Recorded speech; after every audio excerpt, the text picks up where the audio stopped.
თქვენ საქართველოს პირველ არხს უყურებთ. ბუნებრივი აირის ტარიფების ზრდის მოლოდინი და წინაპირობები ამ ეტაპისთვის არ არსებობს. ეს განცხადება საქართველოს ენერგეტიკისა და წყალმომარაგების მარეგულირებელი ეროვნული კომისიის თავმჯდომარეს ეკუთვნის, თუმცა მიმდინარე წლის ბოლოს მარეგულირებელმა კომისიამ ელექტროენერგიის სამოხმარებლო ტარიფი უნდა გადათვალოს. ბოლო 2 წლის განმავლობაში სამოხმარებლო ტარიფი 3 თეთრით იყო შემცირებული. საბოლოო გადაწყვეტილებას სამოხმარებლო ტარიფებზე მარეგულირებელი კომისია 29 დეკემბერს კომისიის ხდომაზე მიიღებს. როგორ ფორმირდება ტარიფები, რას უნდა ველოდოთ 29 დეკემბრისთვის და რამდენად არის დაცული მომხმარებლის ინტერესი. დღევანდელ გადაცემაში ვსაუბრობთ ენერგეტიკისა და წყალმომარაგების სექტორში მიმდინარე პროცესებზე, მომხმარებელთა უფლებების დაცვასა და უპირველესად სატარიფო პოლიტიკაზე, რომელიც საზოგადოებისთვის ერთ-ერთ ყველაზე აქტუალურ და ხშირად განხილვად თემად რჩება. ამ და სხვა მნიშვნელოვან კითხვებზე პასუხს საქართველოს ენერგეტიკისა და წყალმომარაგების მარეგულირებელი ეროვნული კომისიის თავმჯდომარისგან დავით ნარმანიასგან მივიღებთ. მოგესალმებით, ძალიან დიდი მადლობა გადაცემაში სტუმრობისთვის. დავიწყოთ ტარიფების თემით და იმ მოლოდინით, რომელიც არის ამ საკითხთან დაკავშირებით შექმნილი. საკმაოდ არაერთგვაროვანი გამოხმაურებები მოყვა თქვენს განცხადებას, რომელიც რამდენიმე დღის წინ გააკეთეთ, როდესაც ისაუბრეთ შესაძლო გაზრდაზე ელექტროენერგიის ნაწილზე. მე აუცილებლად ვიკითხავ ელექტროენერგიის ნაწილს ცოტა უფრო ღრმად, თუმცა თავდაპირველად გაზის ნაწილით დავიწყოთ. ბუნებრივი აირის შემთხვევაში ტარიფები იზრდება თუ არ იზრდება, თუ არ იზრდება, რა ფაქტორები არის ამის განმაპირობებელი და თუ იზრდება, რა ფაქტორებმა ასევე შეიძლება შეუწყოს ამ გადაწყვეტილების მიღებას. ბუნებრივია, ჩვენ ვერ ვისაუბრებთ უფრო ძალიან სიღრმისეულად, იმიტომ რომ 29 დეკემბერია წინ, როდესაც კომისიამ უნდა მიიღოს საბოლოო გადაწყვეტილება, მაგრამ რა წინაპირობებიც გვაქვს და რა მოთხოვნებიც აქვთ კომპანიებს, როგორც გაზის შემთხვევაში, ასევე ენერგეტიკულ კომპანიებს, ტარიფებთან მიმართებაში, ეს გვაძლევს საშუალებას, რომ დღეს მე და თქვენ უფრო ვრცლად აუხსნათ მაყურებელს, რაზეა რეალურად ლაპარაკი. სამომშვიდობისა პირველ რიგში მოგესალმებით, იმესალმები ტელემაყურებლებს. ძალიან მნიშვნელოვანია ყოველთვის სატარიფო საკითხები ჩვენს კომისიაში და აქტუალურია, ვინაიდან თითოეულ მომხმარებელზე ახდენს ჩვენს მიერ მიღებული გადაწყვეტილებები გავლენას. აქედან გამომდინარე კომისია ყოველთვის ძალიან სკრუპულოზურად ახდენს შესაბამის გაანგარიშებებს. როგორც წესი, ტარიფების დადგენას წინ უძღვის მთელი 6 თვიანი მოსამზადებელი პროცესი, როდესაც შემოაქვთ სატარიფო განაცხადი კომპანიებს, ჩვენთან იწყება საჯარო ადმინისტრაციული წარმოება. ამ წარმოების ფარგლებში ჩემი როგორც კომისიის ხელმძღვანელის ბრძანებით იქმნება აუდიტის ჯგუფი, რომელიც ახორციელებს ტარიფდასადგენი კომპანიის ფინანსების აუდიტს და ესეთ მარტივ პოპულარულ ენაზე ჩვენ ამას ხარჯების დაწურვას ვეძახით, როცა არის მთელი რიგი ხარჯები, რასაც კომისია მიიჩნევს არა სათანადოდ, ანუ ტარიფთან არ დაკავშირებულად და ესეთი ტიპის ხარჯებს არ გაითვალისწინებს ტარიფის გაანგარიშების დროს და ახლაც ამ შემთხვევაშიც ესე გვაქვს, როცა ელექტროენერგიის ტარიფს ჩვენ დავადგენთ, რამდენიმე ათეული მილიონი ლარის არ გათვალისწინება მოხდება ტარიფში, რათა ამით ტარიფზე ზეწოლა შემცირდეს. ზუსტ ციფრს მე აუცილებლად დავასახელებ 29 დეკემბერს, როცა მოხდება შესაბამისი ტარიფების დადგენა, ვინაიდან ბოლო დღეებშიც გარკვეული ეს თქვათ ფინანსური მაჩვენებლების ზუსტდება. მეორე ნაწილი ამ ტარიფისა ეს არის ასევე მომდევნო პერიოდში განსახორციელებელი ინვესტიციების მოცულობა. გამომდინარე იქიდან, რომ ქსელი ეტაპობრივად მოდერნიზებას საჭიროებს და მოძველებულია, განსაკუთრებით რეგიონებში ხშირია ელექტროენერგიის გათიშვები ყოველი ქარის ამოვარდნის თუ ნალექების დროს. აქედან გამომდინარე, ამ ყველაფერს სჭირდება ჩანაცვლება.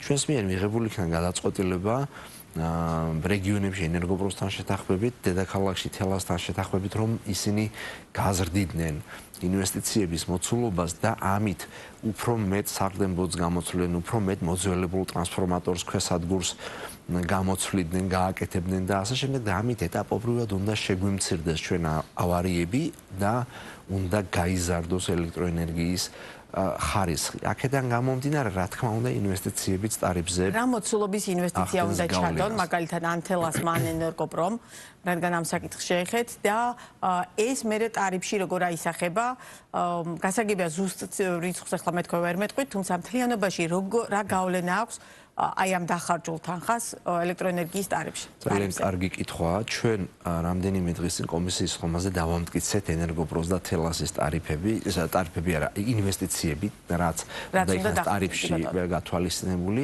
მომდევნო 5 წლიანი პერიოდისთვის. მომდევნო 5 წლის განმავლობაში ენერგოპრომ უნდა დახარჯოს მილიარდ ნახევარ ლარზე ოდნავ მეტი. თელასმა უნდა დახარჯოს 400 მილიონი ლარი ამ 5 წლის განმავლობაში. ანუ თითქმის ჯამში 2 მილიარდ ლარამდე ინვესტიციები შევითანხმეთ ჩვენ ელექტროენერგეტიკის სექტორში.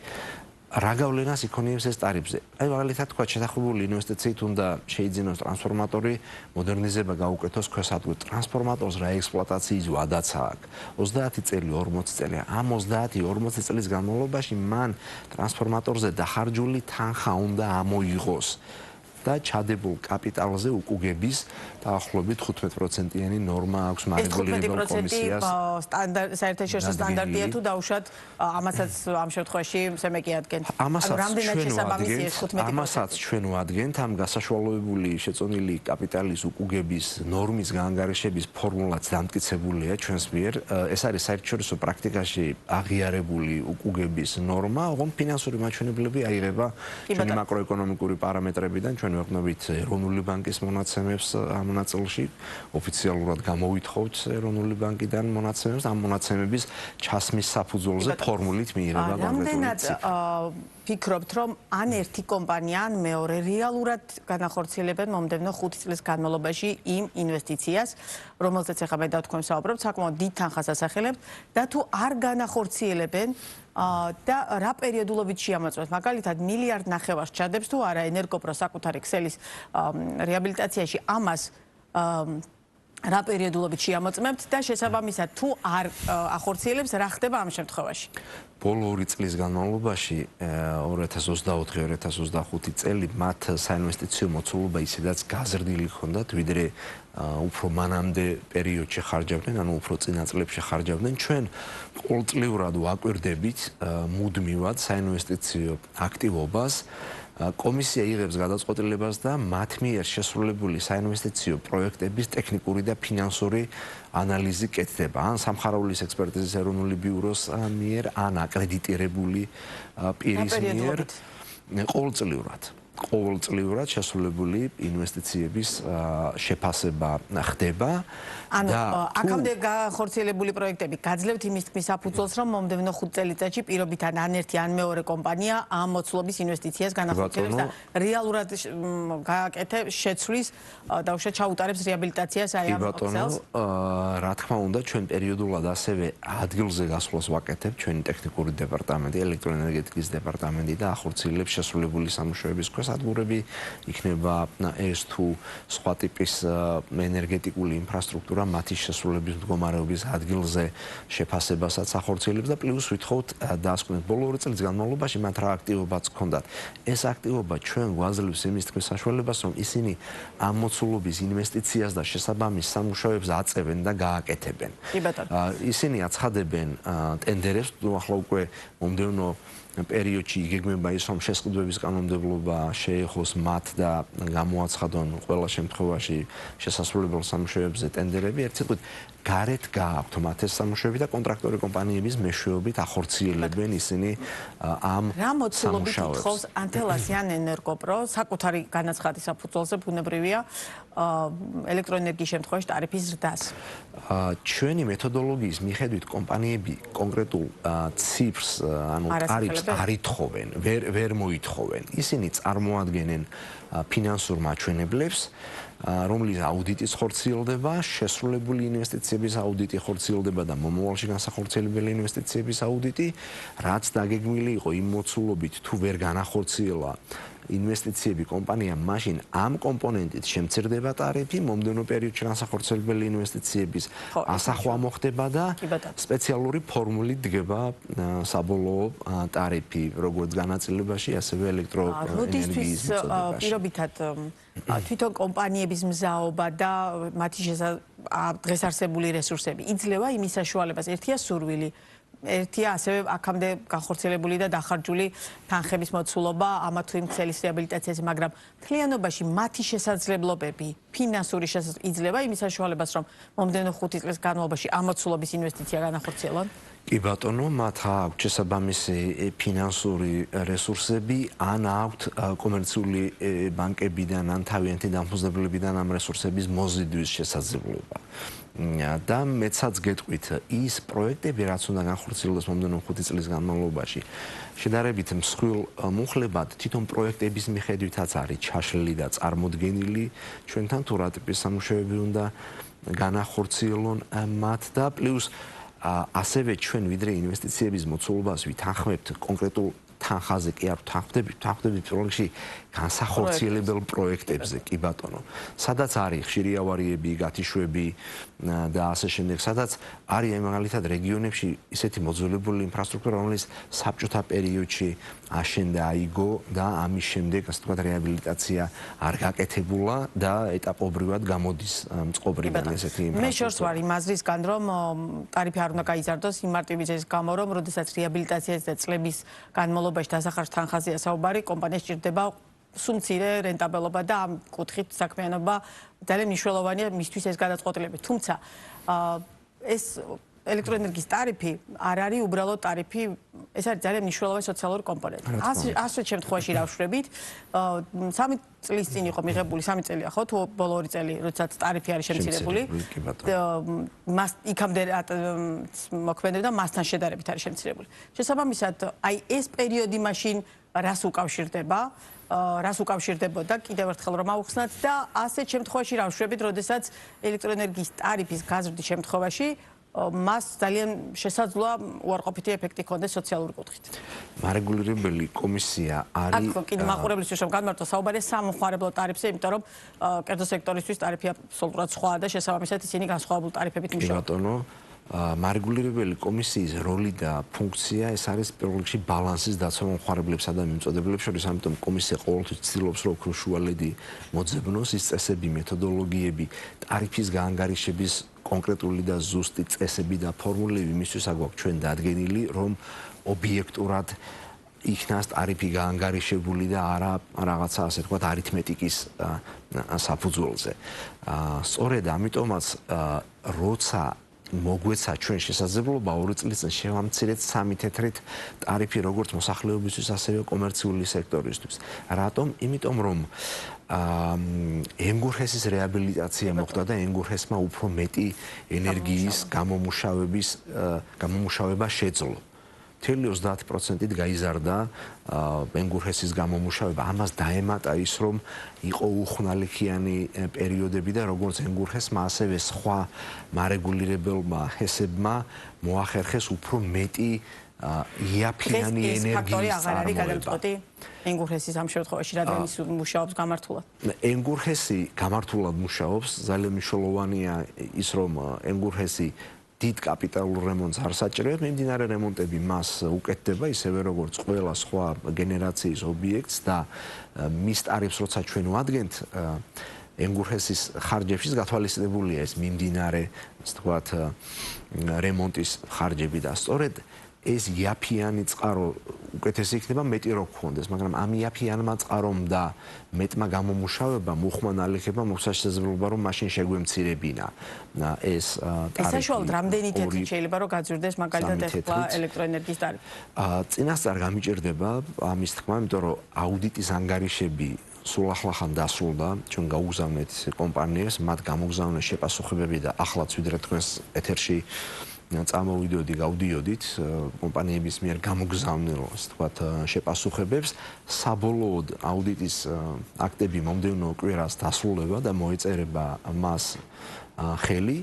ასევე აი სუბსიდიის ნაწილის ჩარტ კომპონენტი კვლავ იქნება, ანუ ამ გადაწყვეტილების მიღების შემდგომაც, ანუ ხომ არ გაქვთ კონსულტაციები ამ შემთხვევაში მთავრობასთან, რომ ეს ნაწილი იყოს კვლავაც გათვალისწინებული, იმიტომ რომ სუბსიდიის ნაწილს ყოველთვის ითვალისწინებს ხოლმე ხელისუფლება ამ ნაწილს. კი ბატონო, აბსოლუტურად სწორია. ყოველწლიურად 30-35 მილიონ ლარს მთავრობა ხარჯავს ელექტროენერგიის ტარიფის სუბსიდირებისთვის, მოწყვლადი ოჯახებისთვის, ანუ იმ ოჯახებისთვის, რომლებიც იმყოფებიან სიღარიბის ზღვარს მიღმა მოცემა და რომელთა ოჯახის რეიტინგი ქულა 70,000-ზე ნაკლებია. მთავრობას აქვს, რა თქმა უნდა, მზაობა და ეს სუბსიდირების პროგრამა მომდევნო წელსაც გაგრძელდება, ყოველწლიურად ბიუჯეტში ითვალისწინებს მთავრობა ამ თანხებს, ამიტომ მთავრობა ამას თავად გამოაცხადებს, მაგრამ ჩემს არსებული ინფორმაციით ტარიფის ნაზრდიც მომდევნო პერიოდში მოწყვლადი ოჯახებისთვის დასუბსიდირდება მთავრობის მიერ. კი ბატონო, რაც შეეხება გაზის შემთხვევას, აქ როგორი სურათი გვაქვს და ამ შემთხვევაშიც მსჯელობთ ტარიფის გადახედვაზე? ბუნებრივია, ის შემთხვევაში იცით თქვენ რომ აზერბაიჯანთან გაფორმებული ხელშეკრულება მათ შორის შეღავათიანი გაზის მოწოდებასთან დაკავშირებით მომდევნო წლის ბოლომდე მოქმედებს, აქედან გამომდინარე ჩვენ რამე არსებობს ამასაც მოყვა გარკვეული აჟიოტაჟი, რომ რა იქნება შემდგომ, გვაქვს თუ არა აზერბაიჯანთან რაიმე მოლაპარაკება ამ მიმართულებით, რომ შეღავათიანი ტარიფის ნაწილი გაგრძელდეს თუ როგორი გაგრძელდება? მთავრობა ახორციელებს მოლაპარაკებას.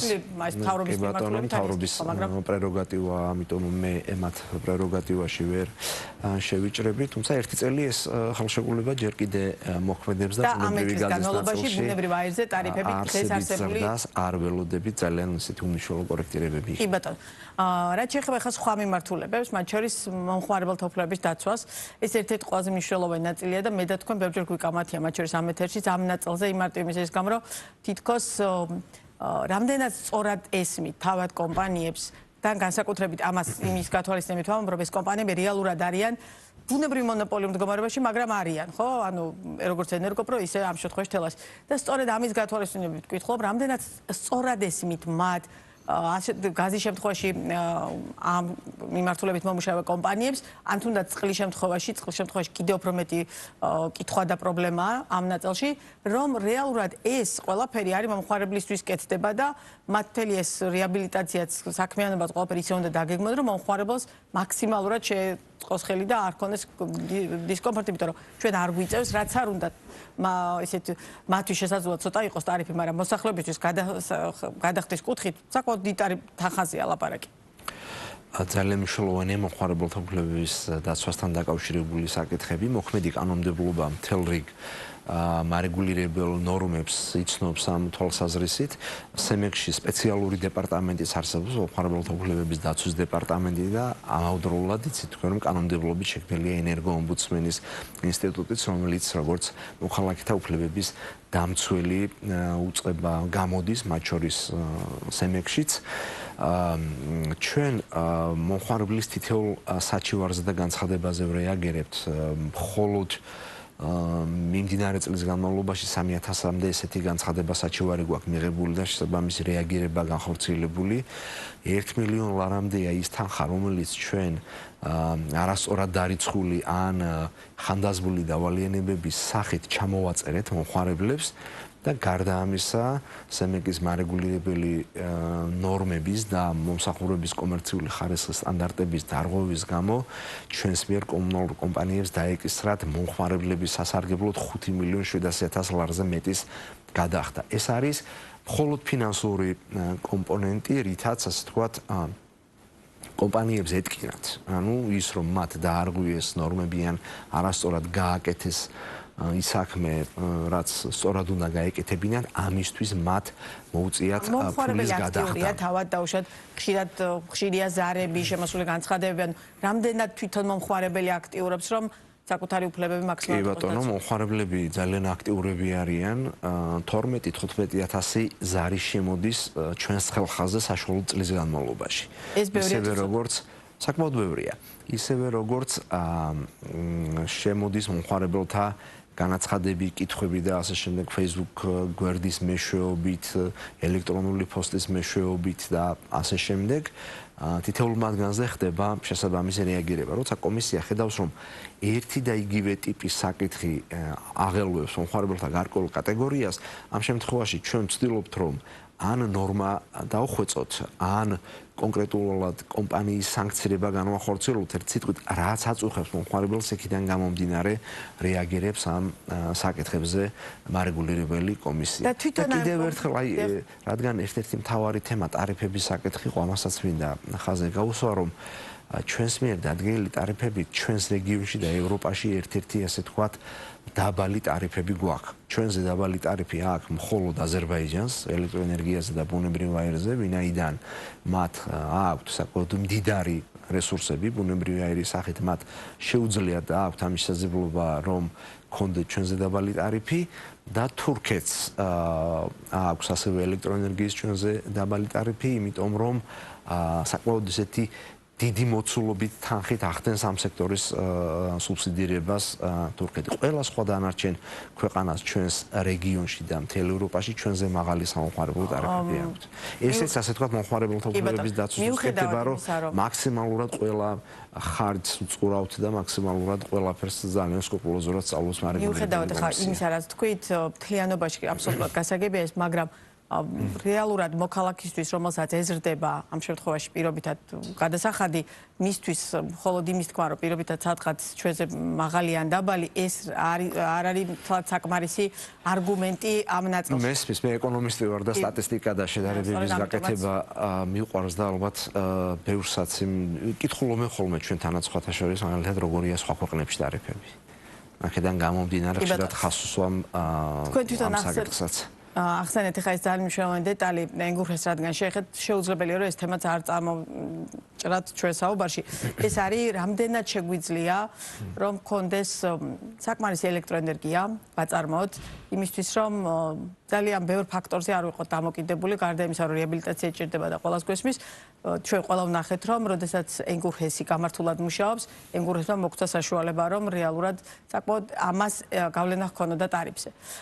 აი ამ ფაქტორების გათვალისწინებით ეს პროცესები აჩვენებს თუ არა, რომ ქვეყანაში გვჭირდება მეტი ახალი განახლებადი ენერგიის ობიექტები, მეტი ჰიდროელექტროსადგურები და მეტი, რა თქმა უნდა, ყველა კომპონენტისა და მათ შორის გარემოს დაცვის კომპონენტის სრული დაცვით, მაგრამ გვჭირდება, რომ არ ვიყოთ ერთის მხრივ იმპორტ დამოკიდებული ქვეყანა, იმიტომ რომ ჩვენ საკმაოდ არც თუ ისე დიდი, მაგრამ შემოგვაქვს ელექტროენერგია და რეალურად ვიყოთ ექსპორტერი ამ ნაწილში, იმიტომ რომ ჩვენ ვართ ქვეყანა, რომელსაც აქვს ძალიან ბევრი მდინარე და ერთგვარად წყალუხობის პერიოდში საკმაოდ კარგად შეგვიძლია ამის გამოყენება.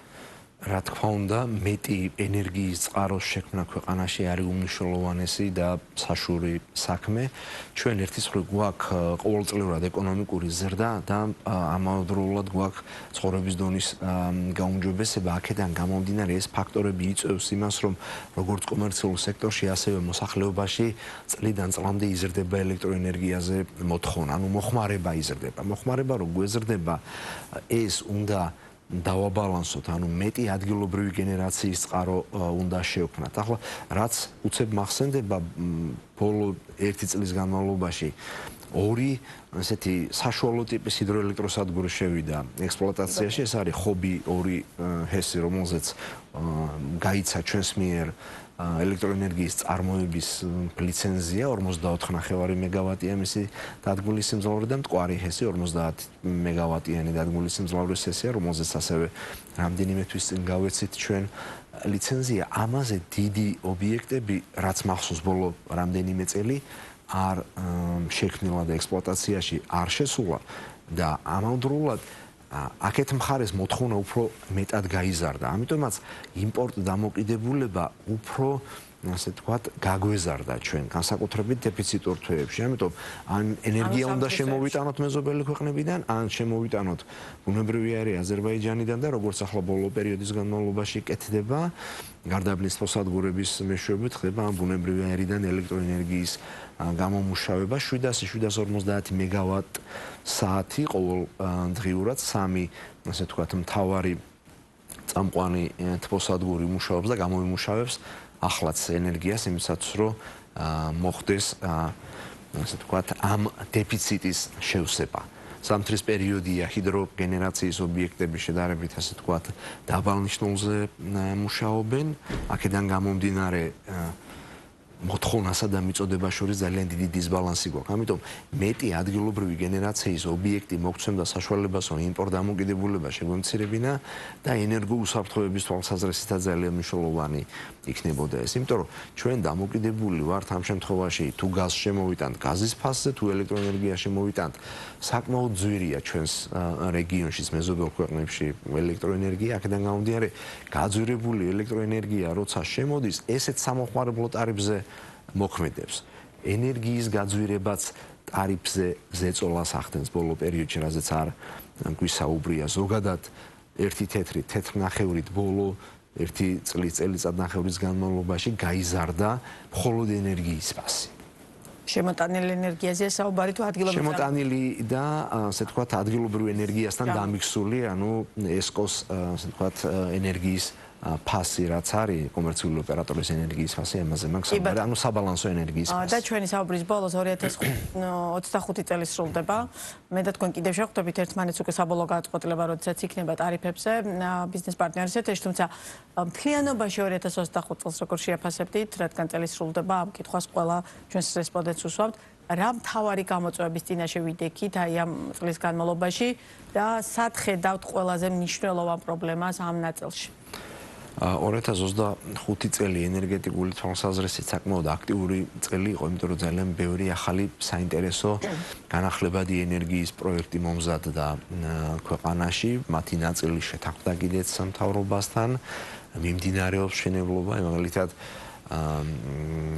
შიდა ქართლის რეგიონში, გორის და კასპიის მუნიციპალიტეტებში ორი, ასე ვთქვათ, პარალელურ რეჟიმში ქარის სადგურების მშენებლობა მიმდინარეობს, რაც ძალიან საინტერესო და ყურადსაღებია. ძალიან აქტიური წელი იყო ნეტო აღრიცხვის სისტემაში ჩართული მზის მიკროსადგურების მშენებლობის ნაწილში, როგორც რეგიონებში, ასევე თბილისში და რამდენიმე ათეული მეგავატი ესეთი მზის დამატებით ენერგიის წყარო შეიქმნა და ამ ასე ვთქვათ, ენერგიის ნაწილი უშუალოდ მომხმარებლების მიერ მოიხმარება, ხოლო ჭარბი ენერგიის გაყიდვა ხდება ჩვენს მიერ დადგენილი წესების მიხედვით. კვლავაც საინტერესოა. თქვენი გადმოსახედი. კვლავაც საინტერესოა, არაერთი ადგილობრივი და უცხოელი ინვესტორი მოდის ჩვენთან, კითხულობს მარეგულირებელ ნორმებს, წესებს, იმას თუ რა თამაშის წესებია ქვეყნის ენერგეტიკის სექტორში, მიდიან ეკონომიკის სამინისტროში, აკეთებენ შესაბამის განაცხადებს მწვანე ენერგიის პროექტების განხორციელებას და ასე შემდეგ. ამიტომ და სხვათა შორის საქსტატის მონაცემებზე დაკმობითად შეგვიძლია ვთქვათ, რომ ყოველთვის ენერგეტიკის სექტორი საინვესტიციო აქტივობის თვალსაზრისით ძირითად სამეულშია. როგორც წესი და ესე დარჩება მომავალში. კი ბატონო, ძალიან დიდი მადლობა გადაცემაში სტუმრობისთვის. დავით ნარმანია იყო ბიზნეს პარტნიორის პირდაპირ ეთერის სტუმარი და ტარიფებზე საუბარს აუცილებლად გავაგრძელებთ 29 დეკემბრის შემდგომ, როდესაც კომისია საბოლოო გადაწყვეტილებას მიიღებს. როგორ იყო 2025 წელი საქართველოს ეკონომიკისთვის მთლიანობაში წელი დასასრულს უახლოვდება და უკვე შეგვიძლია ვთქვათ, რომ ქვეყანამ მნიშვნელოვანი მაკროეკონომიკური ცვლილებები გაიარა. მიმდინარე წელს დაფიქსირდა ინვესტიციების მკვეთრი ზრდა. პირდაპირ უცხოური ინვესტიციები ფაქტობრივად გაორმაგდა, ხოლო ექსპორტის მაჩვენებლებმა რეკორდულ ნიშნულს მიაღწია. რაც საგარეო ვაჭრობის მიმართულებით